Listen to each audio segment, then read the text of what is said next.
Goeiedag beste kijkers en luisteraars van Cultura TV. Binnenlandse Zaken wil achterstaan in bevorderingen van ambtenaren wegwerken. Minister Marinus B. van het ministerie van Binnenlandse Zaken heeft aangekondigd dat er gewerkt wordt aan een structurele oplossing voor ambtenaren die al jarenlang wachten op hun bevordering.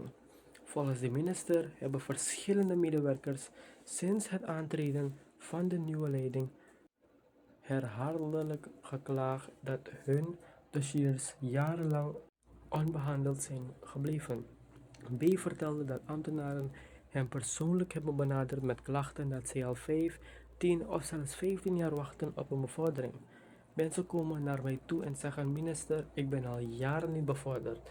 Ik heb bij verschillende afdelingen aangeklopt, maar ik kreeg geen gehoor, aldus B. Volgens hem is daarom besloten het probleem niet langer incidenteel, maar structureel aan te pakken.